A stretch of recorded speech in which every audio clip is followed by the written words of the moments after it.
Dear student, मैं दीपक वर्मा आप सभी लोगों का अपने YouTube channel interactive physics by Deepak Verma में स्वागत करता हूं।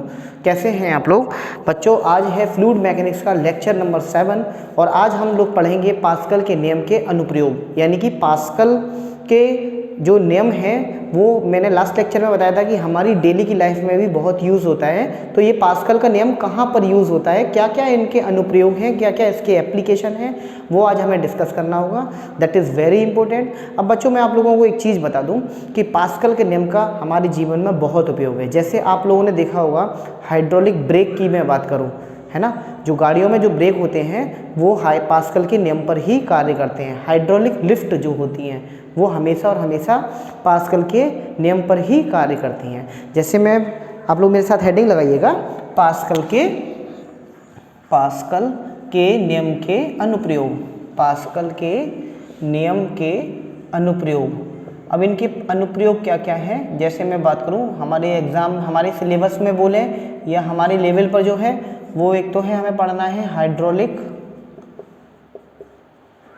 लिफ्ट, ठीक है। जो आप लोग मूवी वगैरह देखने जाते हैं, थिएटर में जाते हैं, मॉल वगैरह में जाते हैं, शॉपिंग मॉल में जाते हैं, वहाँ पे जो लिफ्ट लगी रहती है मोस्टली हाइड्रोलिक लिफ्ट रहती हैं, ठीक है। तो हाइड्रोलिक लिफ्ट का कैसे यूज़ करते हैं।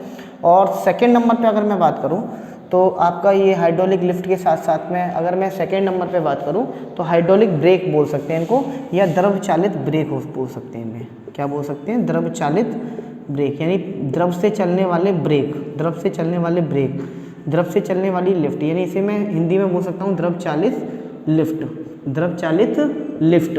तो अब इनको हमें समझना है। द्रव चालित ब्रेक हमारे सिलेबस में है नहीं, करना नहीं है, इतना डिटेल में नहीं जाना, लेकिन हाँ द्रव चालित लिफ्ट को मैं आपको समझा देता हूँ इसका कंसेप्ट क्या है। बच्चों ये हमेशा हमेशा याद रखना पास्कल के नियम पर ही कार्य करती है।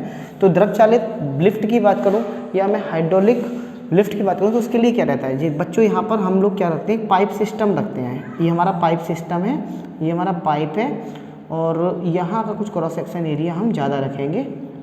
यहाँ का एरिया मान लो इस जगह का एरिया A1 है और यहाँ का एरिया जो है वो A2 है, ठीक है। और यहाँ पर मान लो हमें किसी भारी वजन को उठाना है, मान लो कार को उठाना है। NCERT में एक किताब में चित्र दिया हुआ है, कार दी हुई है, आप कार उठा सकते हैं, नहीं तो आपको W वेट उठाना है, ठीक है।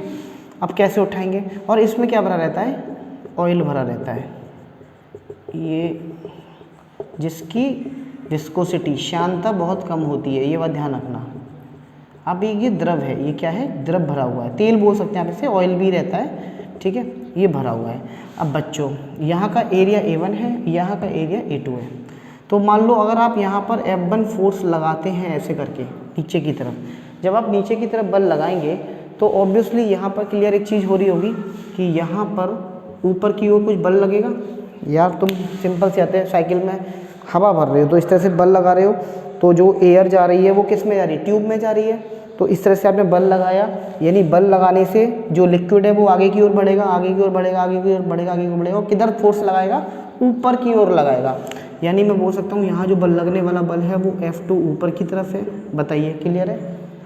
अरे भैया मैंने F1 बल नीचे लगाया, जब नीचे लगाऊंगा तो द्रव के पार्टिकल्स में काइनेटिक एनर्जी बढ़ेगी। काइनेटिक एनर्जी यानी गतिज ऊर्जा बढ़ते बढ़ते बढ़ते बढ़ते कैसे पहुंचेगी, डिस्टर्बेंस होगा, डिस्टर्बेंस होने के बाद पार्टिकल्स ऊपर की ओर फोर्स लगाएंगे, बल लगाएंगे, जिससे कि क्या ये गाड़ी जो चीज़ है ना, ये जो भी वेट है वो ऊपर उठ जाएगा।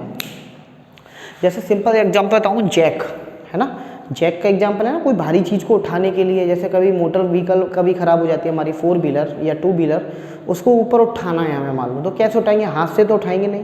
तो आपने देखा होगा एक तरह से उसे घुमाते रहते हैं, तो वो तो मैकेनिकली जैक हो गई। हाइड्रोलिक जैक भी आती है, हाइड्रोलिक जैक जो है यानी द्रव चालित जैक होती है, वो भी पास्कल के नियम पर आधारित होती है, पास्कल के नियम पर आधारित होती है, सॉरी।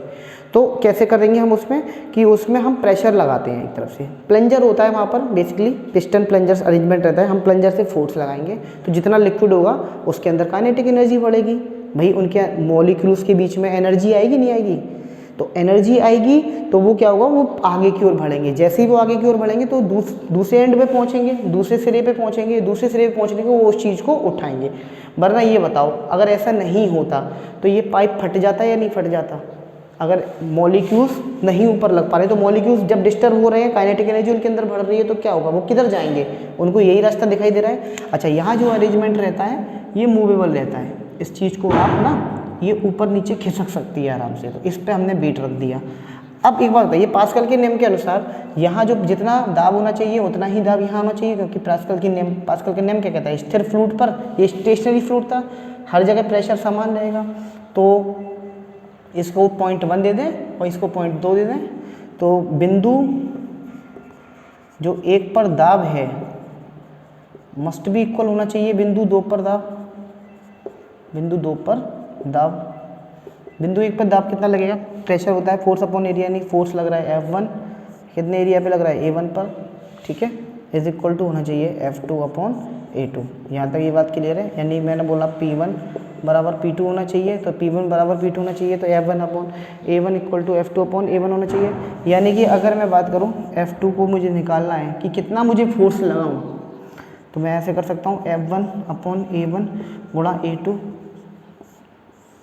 देखिए क्रॉस मल्टीप्लाई किया यार, क्रॉस मल्टीप्लाई करने से निकल के आया। यहाँ पर जैसे मैं बात करूँ F1 upon A1 into A2, यानी कि अगर मैं बात करूँ तो F2 जो बल लग रहा है ऊपर की तरफ, मुझसे पूछा है कितना लगना चाहिए, तो ये लगेगा F1 upon A1 into A2। अब बच्चों एक चीज़ मुझे बताओ, यहाँ पर F2 कब ज़्यादा लगे, या तो A1 कम हो, एरिया जितना ही कम होगा उतना ही ज़्यादा प्रेशर, ज़्यादा फोर्स लगेगा, हमें ज़्यादा फोर्स से उठाना है तो इसका एरिया कम कर दो, या इस A2 को बढ़ा दो, जितना ज़्यादा ये A2 होगा उतनी ज़्यादा ही फोर्स लगेगी। बताओ, क्योंकि डायरेक्टली प्रपोर्शन में आ रहा है। F2 is equal to F1 into A2, F1 into A2 upon A1, F2 A1 is equal to F1 A2, ठीक है। तो यानी या तो ये एरिया कम कर दो, तब तुम ज़्यादा से ज़्यादा बल लगा सकते हो ऊपर उठाने के लिए। मान लो गाड़ी के नीचे किसी इंजन में कोई प्रॉब्लम आ गई है ना, या टायर ट्यूब हमें चेंज करना है गाड़ी का, कैसे करेंगे यार, मान लो उठा के या कोई चीज़ ऑयल उसका लीकेज कर रहा है, तो हमें वो देखना पड़ेगा ना, इंजीनियर को, जो भी मोटर मैकेनिक है वो देखेगा ना, कैसे देखेगा, तो उसको उठाएगा।